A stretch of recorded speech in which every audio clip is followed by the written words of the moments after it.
مچھ اور کولپور میں حملہ آور کے خلاف آپریشن مکمل۔ گزشتہ 3 دنوں میں 24 دہشت گردوں کو جہنم بھیج دیا گیا۔ آئی ایس پی آر نے کہا ہے کہ 29 اور 30 جنوری کے درمیانی شب دہشت گردوں نے مچھ اور کولپور کمپلیکس پر حملہ کیا۔ سیکیورٹی پر تعینات قانون نافذ کرنے والے اداروں کی سخت مزاحمت حملہ آورز کو پسپا ہونے پر مجبور کر دیا۔ بہادری سے مقابلہ کرتے ہوئے 4 سیکیورٹی اہلکار اور 2 شہریوں نے جام شہادت نوش کیا۔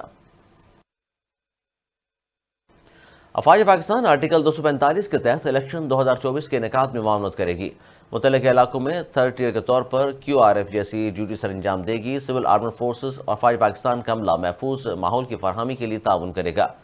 بیلٹ پیپر کی چھپائی کے دوران صرف سول آرمڈ فورسز پر پرنٹنگ پریس کی حفاظت معمور ہوں گی۔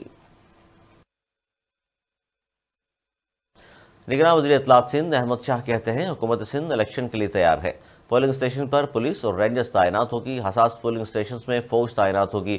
الیکشن والے دن موبائل فون سروس معطل کرنے کا ابھی فیصلہ نہیں ہوا۔ انتخابات کے سلسلے میں ایک انفارمیشن سیل بنا رہے ہیں جہاں میں خود موجود ہوں گا۔ آئی پی بی رہنما اون چودھری نے بانی پی ٹی آئی اور بشرا بی بی پر لفظی گولہ باری کر دی۔ میڈیا سے گفتگو میں کہا خاور وانیکا کے گھر کو تباہ کیا گیا۔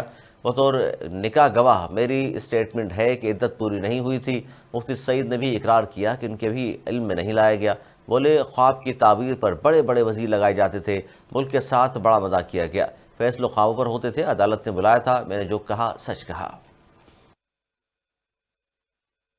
اور کوئٹہ کے علاقے مشرقی بائی پاس کے قریب دھماکہ، 3 افراد زخمی ہو گئے۔ ہسپتال منتقل۔ کوئٹہ سمیت بلوچستان کے 3 اضلاع میں گزشتہ روز بھی دھماکہ